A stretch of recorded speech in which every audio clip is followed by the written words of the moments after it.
Hello, everyone. So, this is Bipolar Type 1 Part 3 Normal. Um, by normal, I mean you have a regulated mood.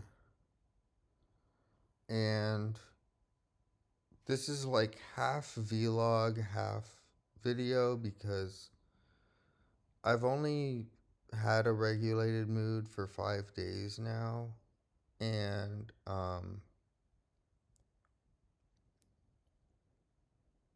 that makes me feel like I don't have any experience in the real world with regulated mood because I'm in a residential care facility. So I don't know how to navigate the real world yet, but I do know what it feels like now to not want to kill yourself, but also not be manic. So, what's it like? Well, man,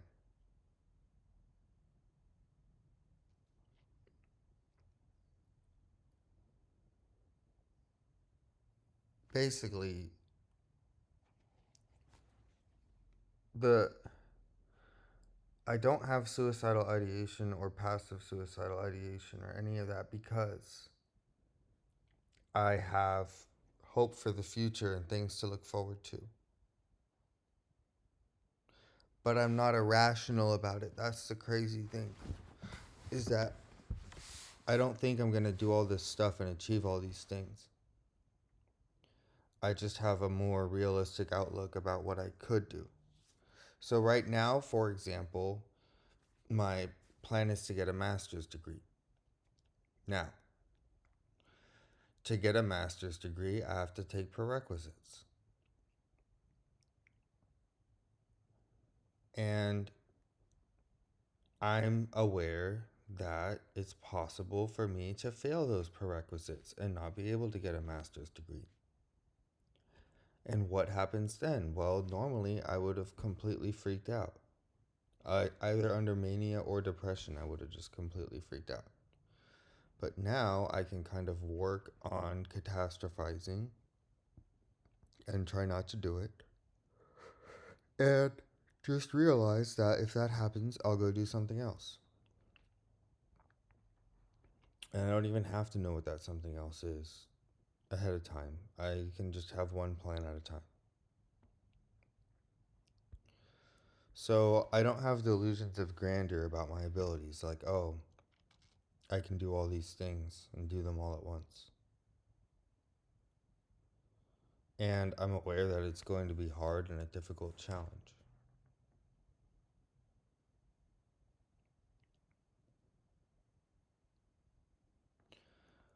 I don't feel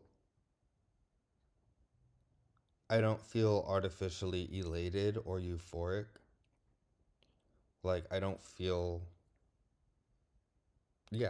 I don't feel like euphoric.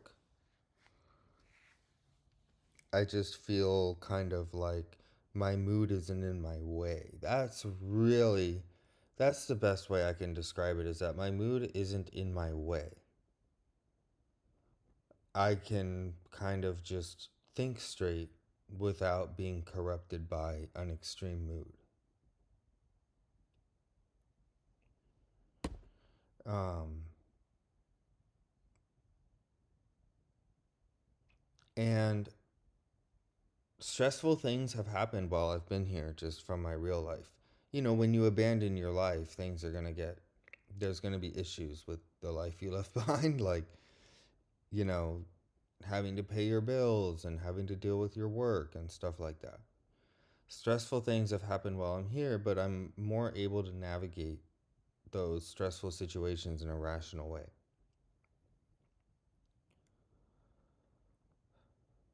The worst thing you can do is think that you're done getting treatment the moment your mood stabilizes. You can't just be like, oh, I'm cured, so I don't have to keep doing all this work to get better. Because bipolar disorder has stunted your development and your coping abilities. So you still don't have as good of coping skills as the normal person. For me, my coping skill was to get high and play video games. When I was depressed, I fantasized about suicide all the time. So when I was playing video games, I was thinking about the video game. I wasn't thinking about suicide. So I played video games all the time, literally all the time, so that I wouldn't think about suicide. I would get immersed in the game because video games can take you to another world. Good ones. And distract you. So you're probably, as someone who's been like chronically bipolar, you're probably not going to have amazing coping skills off the bat. So there's still ongoing things that you have to do to make sure you don't go back to your old ways.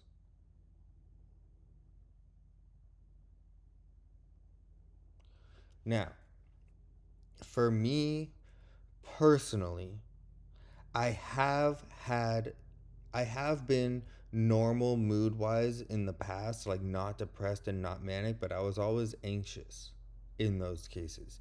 If the depression went away, it was replaced by anxiety, which is horrible in its own right and debilitating and disabling in its own right.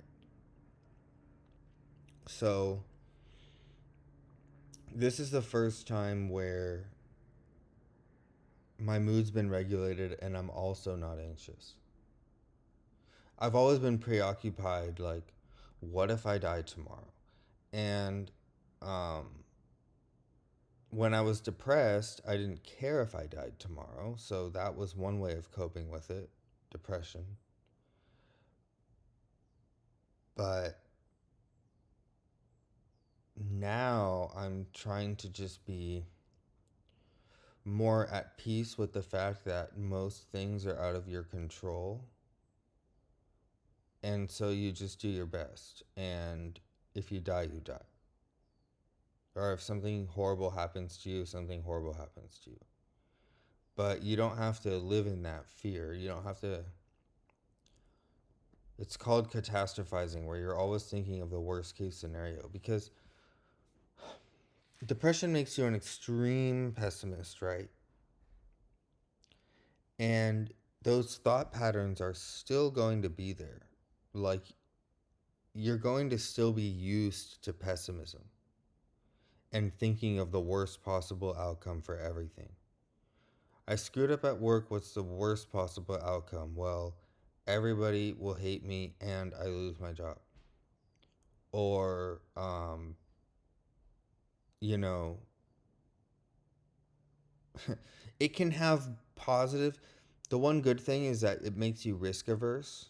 At least for me, like depression made me risk averse because it's like, what if I speed on the road? What's the worst possible outcome? Well, my brains get splattered all over some stoplight. So I would be like, okay, so don't speed. But you'll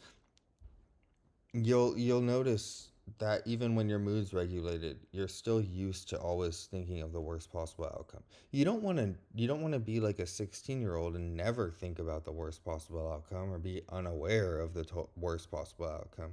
But you also don't want to obsess over it and expect it. You have to have a rational uh, look at probabilities. What's the most likely outcome, and what's the most likely outcome of that outcome? And, you know, usually the most likely thing isn't the worst thing. Unless you're very unlucky and it's some terrible situation.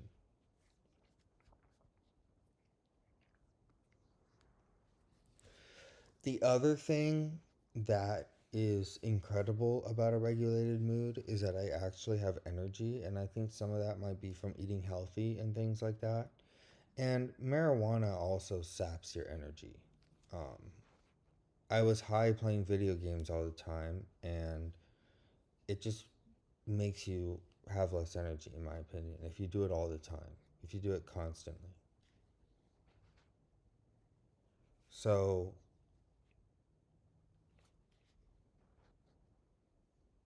Well, yeah, like if you're getting high all the time, you're not going to have energy during the times that you're not high. It'll make you just generally more tired when you're not high. For me.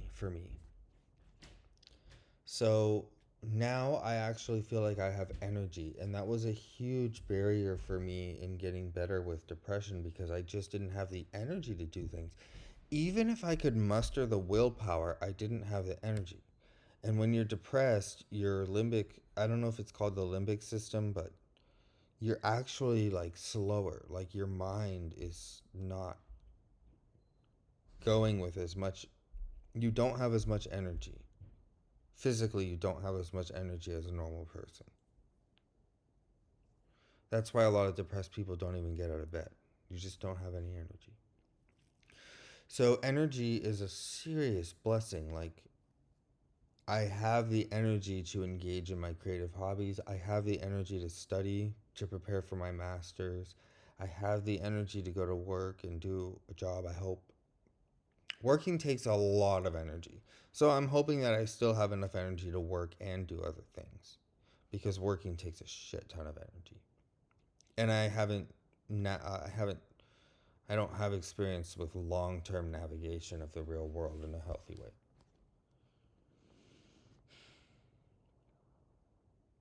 But I figured I could at least start part 3 normal because I've been normal for 5 days. And I've been approaching normal for like a week and a half now.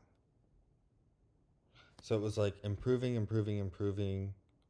regulated mood, and then you worry about mania, but I'm not. So yeah, it's great.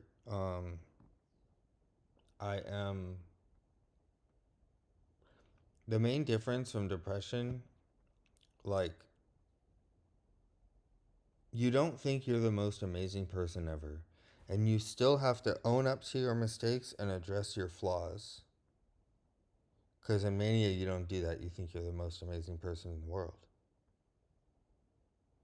So own up to your mistakes and address your flaws, but you also don't have to obsess over them and let them define you.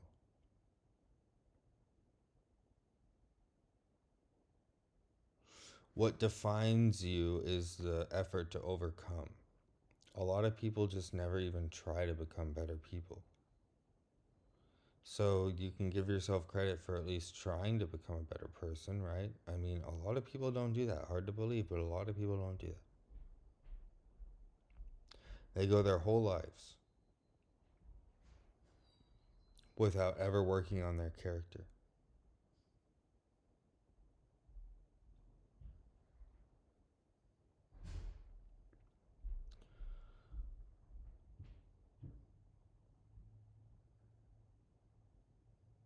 Another thing, it's like with addiction, I had it in my head that I was always going to crave marijuana, but I don't, which is really cool. I know that with harder drugs, you can just like be overcome with hard cravings, but for me, marijuana hasn't done that. I don't like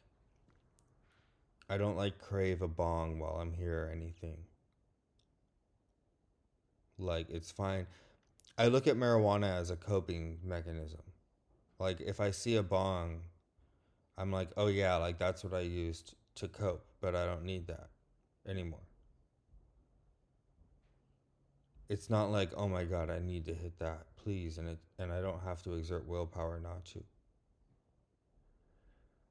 Um so escaping the addict worldview and the addict mindset, it simply requires developing new coping skills. Unless you're chemically and physically dependent, which is a whole nother story that I can't speak to.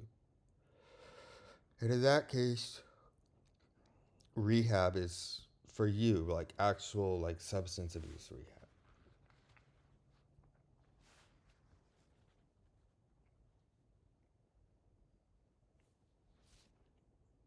Um, what's another thing that's different? I think about productive things more, like what I can do. So even if I'm in a bad situation, I think about what I can do to make it better. I don't just wallow in it and think like, well, the world sucks. So my thoughts are more oriented towards positive actions. Is the best way I can put it. But I'm also aware that most things are out of my control. So you look at what you can control and then you try to take the correct action in that context.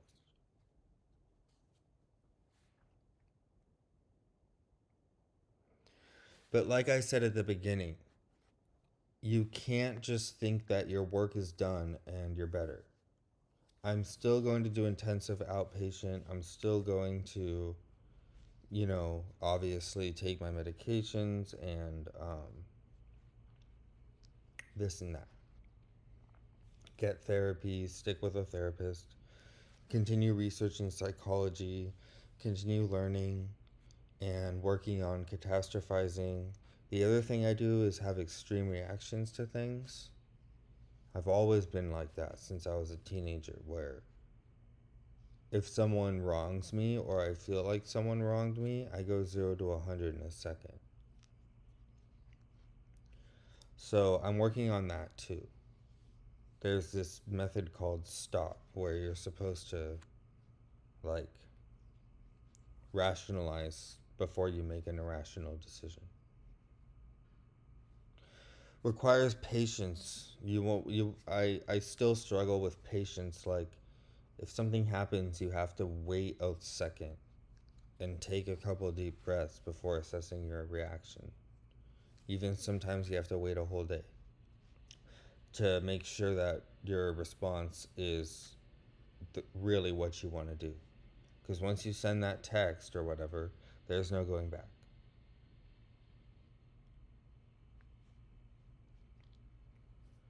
So, yeah, overall, I just feel a lot more rational and in control of my thoughts.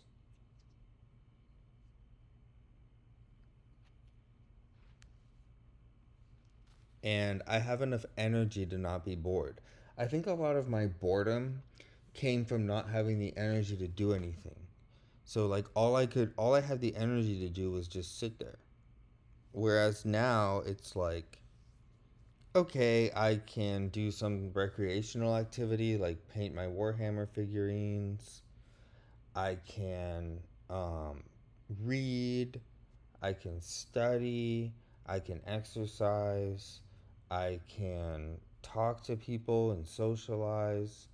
I can clean my room. I can do hygiene. Like, I have all these things that I can do now because I have the energy to do them. So I'm not as bored because I kind of like have the day filled up because I'm capable of doing things. So yeah, that's kind of my current state, like light at the end of the tunnel. I never thought that I would be able to be better. And when you're depressed, you don't even think you deserve to be better. So, yeah, you don't even have the willpower to get better. But I would just say, just from a logical perspective, guys, if you're thinking of tapping out and leaving the world, you might as well try everything first. And I don't mean like acid and meth. I mean like, care options. You might as well. What's the worst that can happen? They murder you? That's the worst thing that can happen is that they murder you. So, then you're just where you were going to be anyway. And obviously, what's the likelihood that the worst possible outcome is going to occur? Negligible, right? Insignificant. So, just give it a shot.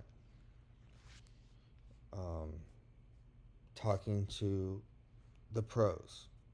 Alright, so my next video is going to be how to interact with and trust psychiatrists because that's something that I've noticed a lot of people struggle with. It wasn't just me. So I'm going to make a video about how to interact with psychiatrists from the patient's perspective, because I know that if a psychiatrist made such a video, I would have never listened to them. So I'm going to talk about psychiatry as experienced by the patient and how I've managed to have healthier interactions with psychiatrists who can be hard to trust. So, yeah, I hope I don't say anything wrong or piss psychiatrists off. The video is going to be about why you should and can be honest with your psychiatrist and how to do that.